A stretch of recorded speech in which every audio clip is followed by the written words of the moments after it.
Hi, I'm Kelly Dean, physical therapist and owner of the Tummy Team.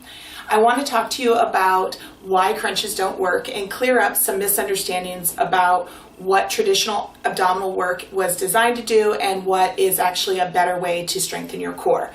First of all, we need to understand that crunches were developed back in the 70s and 80s by the fitness community with an attempt to strengthen the abdominal wall. The theory behind a crunch is the theory behind most strengthening exercises where you shorten the two sides of the muscle to strengthen the muscle. So in terms of a crunch, you'd be shortening the upper and lower part of the abdominal wall, bringing them closer together, shortening the muscle, in theory, making the muscle stronger. The problem is that the abdominal wall is different than any other muscle group in the body. It's the only muscle group in the body that has connective tissue that runs right down the center of the abdominals. Right down the center of the muscle, not necessarily just between the muscles, but in the center of the actual muscle belly. So connective tissue actually responds differently than muscle. So instead of tightening when we do that crunch movement, it actually causes a bulging and a pulling apart of that connective tissue.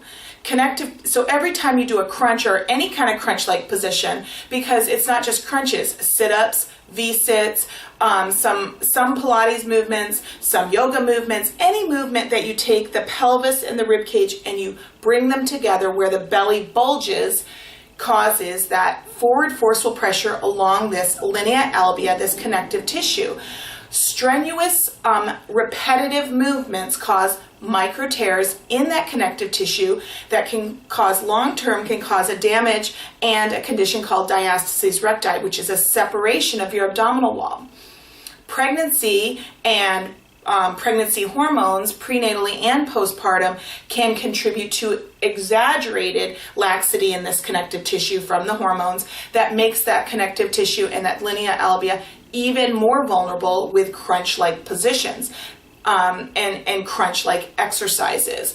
So if that pressure is constantly pushing out in crunch movements, the diastasis, the separation of the abdominal wall, ultimately weakens the whole abdominal area. The core area no longer supports the organs, no longer supports the back, and puts you in a weaker position when you're actually trying to do something to strengthen your abdominals.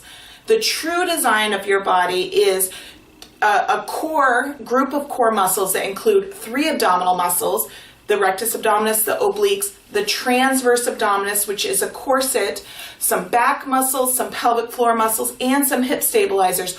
All of those muscles together incorporate to make your core.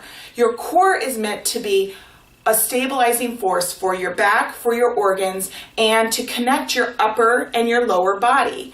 When this muscle is most active is when we are upright and when we are doing functional multitasking activities, where your corset engages that transverse abdominis primarily, which is your main core muscle, engages to stabilize you while you're picking up stuff, while you're moving things, while you're twisting, while you're reaching, while you're running, while you're walking, all of those things. So traditional core exercises where you're on your back, taking the upper body and the lower body and bending it together, there's very little of that in normal everyday function. So it's not actually the most effective way to strengthen your body, the way your body was designed to be strong. So the Tummy Team looks at things very differently. We look at how your body was designed, and we give you the strength for everyday function, all day, lifestyle, postural support, and then we work from that foundational strength into giving you really smart ways to be fit and strong throughout your body, including core strength. So traditional core work, sit-ups, crunches don't work. They actually can damage your body. So let's look at a different way. Thanks so much.